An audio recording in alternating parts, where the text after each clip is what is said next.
মোদী সরকার ক্ষমতা এসে কিভাবে ক্ষমতা এসেছে আমার জানার প্রয়োজন নেই, কিন্তু ক্ষমতা এসে ওরা মহিলাদেরই মারধর করছে, পার্টি অফিসকে ভাঙচুর করছে, চারিদিকের পার্টি অফিসকে ভাঙচুর করছে, ঘর বাড়ি জ্বালিয়ে দিচ্ছে। এটা কি ভালো হচ্ছে? আমাকে এত ধাক্কাধাক্কি মারলো, আমাকে এমন ধাক্কাধাক্কি মারলো, আমার ছেলের বউকে লাঠি দিয়ে ধপাং করে মাথার মধ্যে মারলো।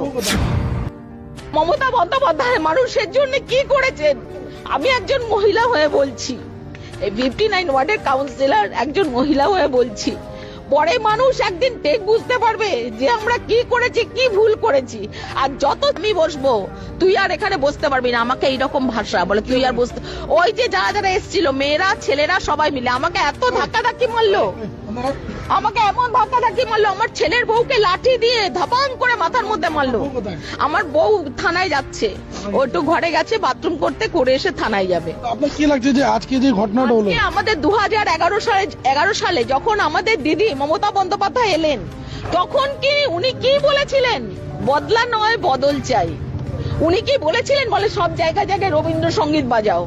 আজকের ওনারা কি করলেন? আজকের মোদী সরকার ক্ষমতা এসে কিভাবে ক্ষমতা এসেছে আমার জানার প্রয়োজন নেই, কিন্তু ক্ষমতা এসে ওরা মহিলাদেরই মারধর করছে, পার্টি অফিসকে ভাঙচুর করছে, চারিদিকের পার্টি অফিসকে ভাঙচুর করছে, ঘর বাড়ি জ্বালিয়ে দিচ্ছে। এটা কি ভালো হচ্ছে?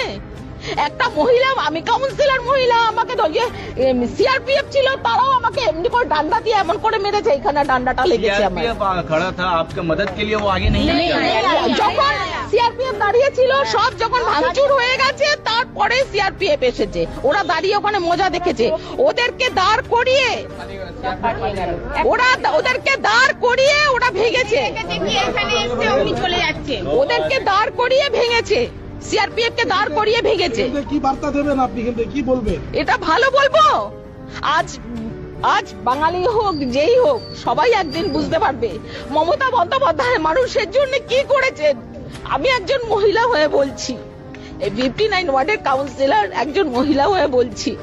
পরে মানুষ একদিন ঠিক বুঝতে পারবে যে আমরা কি করেছি, কি ভুল করেছি।